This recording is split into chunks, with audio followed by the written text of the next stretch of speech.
bem importante também, né? O trabalho de vocês, a jornada de vocês é muito ligada a isso, a como eu consigo, em um momento que talvez não seja prazeroso, em um momento no mínimo de acolhimento, né? Sim.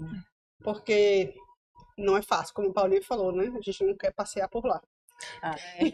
Tem uma fala que a gente ouve muito, né? Que é, a gente quer fazer daqui a extensão da sua casa. Não, a gente não quer. Aqui não vai ser a sua casa, a gente nem quer que seja. Mas a gente quer proporcionar o mínimo de conforto. E a gente tem um grande movimento no mundo que chama O Que Importa Pra Você.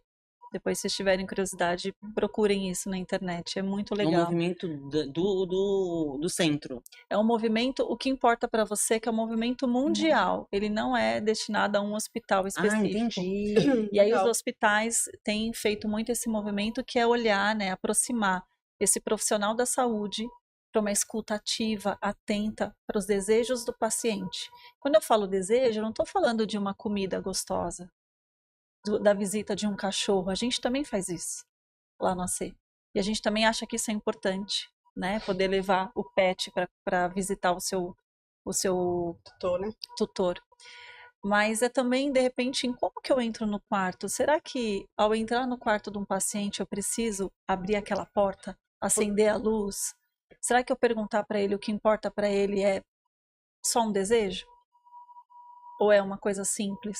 Simples É de porque, fazer. no final das contas, a gente precisa ouvir o cliente, o paciente, para que a gente faça a jornada melhor para a maioria, né? Sim, E com esse movimento que você falou, você consegue personalizar ainda mais. personalizar. Porque a experiência é isso, é É, personalizar, é olhar individual, né? É porque um gosta de um jeito, outro gosta de outro, e se você faz esse movimento que importa para você, você está direcionando o indivíduo, né? Exatamente, para uma E escuta mais atenta. Então isso a gente humaniza muito. humaniza muito, personaliza. Então E a gente tem ali um paciente que eu gosto de dormir com 2 cobertores. Qual que é a regra? A regra é um cobertor e um travesseiro? Mas para ele importa que ele tenha 2 travesseiros e 2 cobertores, enfim, tô aqui falando aleatoriamente, mas uhum, isso acontece o tempo inteiro. Então a gente quebrar um pouco desses muito legal paradigmas, isso. sabe? é. Muito legal isso, porque isso dá uma margem para você não ter regras muito estabelecidas e quadradas. Você pode abrir exceções, você pode atuar de forma diferente dependendo da necessidade daquele paciente e você torna aquela experiência, por mais que dolorosa, menos difícil. É, Porque ninguém quer estar lá, aquilo que a gente brincou aqui antes de começar. Ninguém, sim, né, ninguém quer passar por isso. Mas uma vez que você está passando, é muito bom saber que você tem um lugar que você pode ir e encontrar esse acolhimento, né? sim. Essa abertura para você poder dizer, poxa, eu queria mais um travesseiro. Ah, não, mas não pode, só tem um lá, né? Então, muito legal esse É. movimento. Ô, Cíntia, como a gente falou agora, né? O que importa para você é você colocar o paciente no centro. Como é que isso muda a rotina hospitalar na prática, especialmente no hospital oncológico?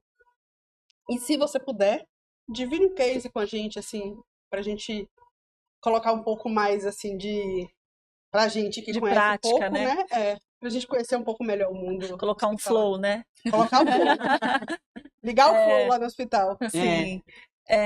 Eu tinha comentado aqui um pouquinho antes da gente iniciar que é muito o cerne da nossa instituição, né? Imagina que o AC Camargo ele foi construído a partir de um sonho, sonho de Carmen. A gente tem um livro no site da instituição em que conta essa história. Então, Carmen era uma jornalista que casou com Antônio Prudente e eles, a partir desse sonho, né, eles construíram a rede voluntária de combate ao câncer. Então, o hospital hoje, como ele foi construído através de doações.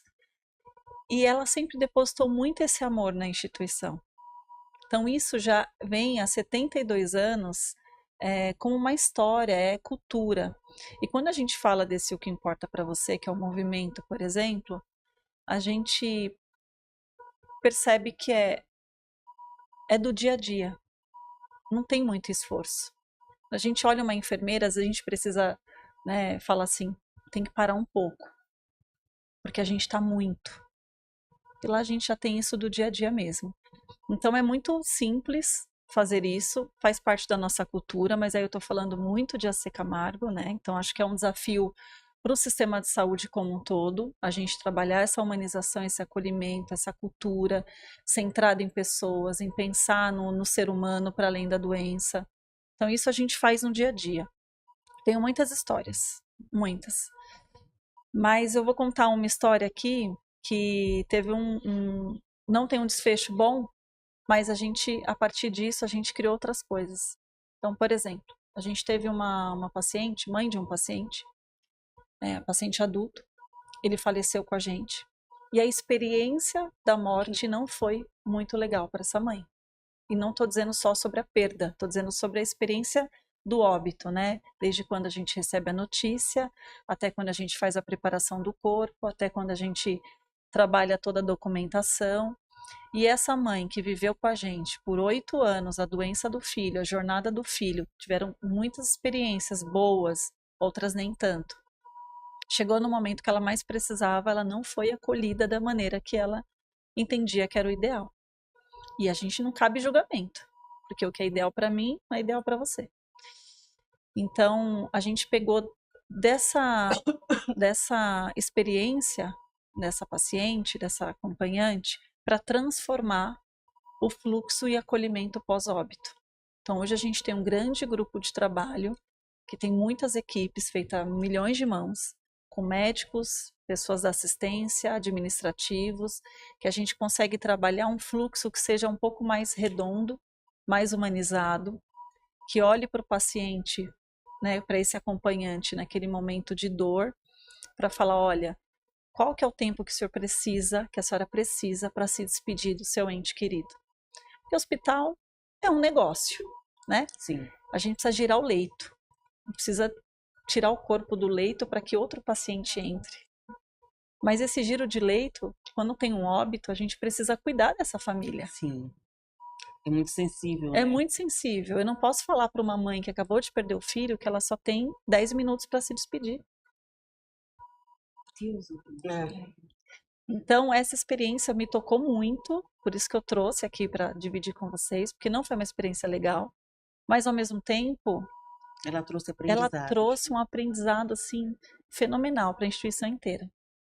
Hoje, ela, com muita gratidão e sabendo que ela participou muito disso, dessa construção, a gente tem um movimento que chama Ring the Bell, que é o sino, que a gente toca no final dos ciclos, né? Então a gente tem no hospital, quando termina a radioterapia e quimioterapia, e tem uma placa, onde tem uma mensagem de gratidão, de esperança. E esse paciente é que fez essa placa antes de morrer. E a gente, para homenagear a mãe, a gente deixou espalhada pelo hospital. Então, essa foi uma homenagem que a gente quis fazer para ele e para ela, que está aqui com a gente, né? E também ela hoje é uma das nossas voluntárias. Olha que história incrível, gente. Você pegou uma experiência que não foi boa, era uma dor absurda, provavelmente dilacerante, que essa mãe estava sentindo, e vocês conseguiram transformar isso em algo bom. Muito bom. E significativo, né? E significativo, e que vai durar por bastante tempo. Sim. Que acabou fazendo com que ela se tornasse, inclusive, voluntária. Hoje ela é nossa voluntária. A credibilidade voltou, né? Que tinha sido perdido naquele momento da dor dela. Uhum. A gente resgatou, com o que vocês fizeram, vocês resgataram ela, inclusive para trabalhar ali voluntariamente. E hoje ela trabalha todas as quintas-feiras e toda vez antes de ela entrar pro trabalho ali mesmo, voluntária, ela vai até a placa e ela conversa com a placa, ela lê, né? E é muito emocionante, porque eu sempre conto essa história para todas as pessoas que nos visitam, porque é um case de insucesso e sucesso ao mesmo tempo. Eu acho sabe? que é um case de sucesso, sabe por quê? Porque ali, naquele momento, a relação dela com a instituição ia se encerrar, né? Concorda? Ia se encerrar. Vocês poderiam ter dito, poxa, que pena que aconteceu. Sim. E pronto. E nem sequer tentado aprender nada com isso, muito menos tentado fazer algo que fosse compensar alguma coisa, porque tem coisas que nem dá para compensar. Mas pelo contrário, entendeu? Então, acho que a verdadeira experiência do cliente, ela não acaba quando parece que acabou, né? Pelo contrário.